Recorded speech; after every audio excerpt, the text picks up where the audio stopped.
रेणुका जी, ये कब आपके परिवार को ये धमकी मिली या फिर रंगदारी मांगा?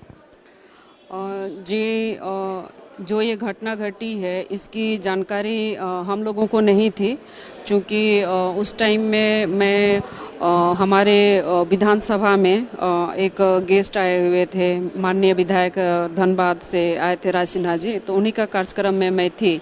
तो वहाँ से जब मैं लौटी शाम को, तो मुझे पता चला, वहाँ मतलब थाना से फ़ोन आया कि आपके धमकी मिली है क्या आपको। तो मेरे हस्बैंड को ये फ़ोन आया था, तो हस्बैंड ने बताया कि नहीं, ऐसी कोई धमकी नहीं मिली है।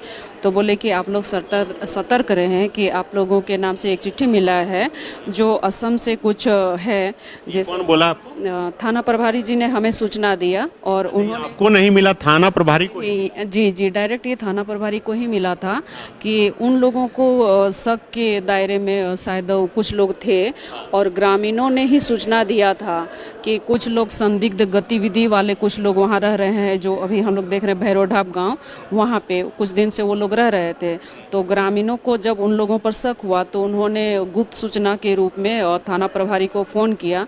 तो उन लोगों ने मिल करके बरहेट, बरहरवा, रांगा और बोरियो थाना मिल करके उन लोगों ने रेड किया, तो जिसमें से 4 लड़के पकड़े गए, और उसी में से जो जांच के क्रम में उन लोगों के पास हथियार मिला, डेटोनेटर मिला, कुछ बम मिला, जिंदा कारतूस मिला, चाकू वगैरह जो भी वेपन थे वो सब मिले।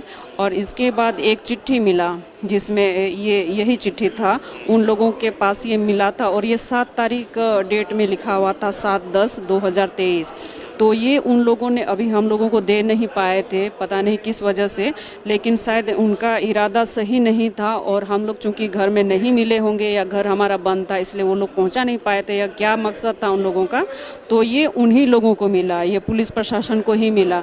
तभी उन्होंने कंफर्म होने के लिए हमें फ़ोन किया, मेरे हस्बैंड को फ़ोन किया कि आपको कोई ऐसी चिट्ठी मिली है। तो हस्बैंड ने कहा कि नहीं, चिट्ठी नहीं मिली है, तो उन्होंने सतर्क रहने को कहा। इसके बाद ये सब हुआ है। तो उन लोगों का तो अरेस्टिंग हुआ है, लेकिन हम लोगों के मन में काफ़ी डर बना हुआ है, क्योंकि हमारा परिवार है, हम लोग राजनीति से बिलोंग करते हैं, तो क्षेत्र में आना जाना होता है, देर सवेर कभी रात हो जाता है।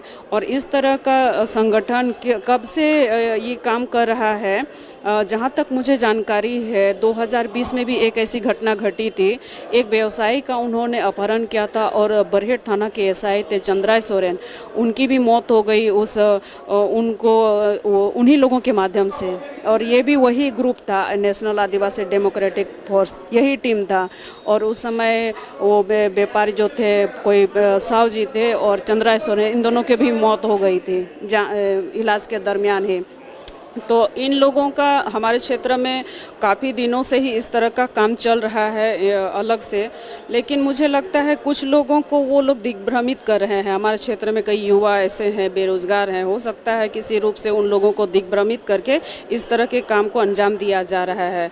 तो मैं प्रशासन को ही धन्यवाद देना चाहती हूँ कि आज अगर मैं सुरक्षित हूँ, हमारा परिवार सुरक्षित है, तो कहीं ना कहीं उनका ही ये देन है। लेकिन इसमें सिर्फ हमें अभी आश्वस्त नहीं होना चाहिए, अभी इसमें और काम करने की ज़रूरत है। और जो इसमें अभी भी लोग हैं, जिसमें बाहर से जो लोग आते हैं, असम से हो, फिर यहाँ जो गैंग उन्होंने तैयार किया है, उन लोगों का जरूर पर्दाफाश होना चाहिए। बाबूलाल से क्या बोलने आई हैं आप? क्या आपको सुरक्षा वगैरह मिला है? जी नहीं, मेरे जब मैं जिला परिषद अध्यक्ष थी तो मेरे पास सुरक्षा थी, लेकिन इसके बाद सुरक्षा को ले लिया गया, चूँकि मैं अभी अध्यक्ष नहीं हूँ। लेकिन मैं जिस तरह से उन्होंने धमकी दिया है तो डर बना हुआ है, और इस तरह का घटना चूँकि पहले भी घट चुका है, तो मैं यही यहाँ अपने प्रदेश अध्यक्ष जी से रिक्वेस्ट करने आई हूँ कि मुझे इसमें थोड़ा सा सुरक्षा देने के लिए इन लोगों से मैं गुजारिश करूँगी कि मुझे सुरक्षा देने के लिए इन लोग जरूर कुछ कड़ा कदम उठाए, क्योंकि मैं राजनीति से बिलोंग करती हूँ। अपने क्षेत्र में मैं संगठन का काम करती हूँ, और किस परिस्थिति में उन लोगों ने इस तरह का काम किया है, इन लोगों ने डिमांड किया है, ये समझ से परे है। लेकिन जो भी किया है ये हमारे जान को नुकसान पहुँचा सकता है, मेरे परिवार को क्षति हो सकती है, तो मुझे सुरक्षा जरूर मिलनी चाहिए। बरहेट में है कि वहाँ से छोड़ के यहाँ? नहीं नहीं, हम लोग हैं बरहेट में ही, तो अभी स्पेशली मिलने के लिए हम आए हैं रांची।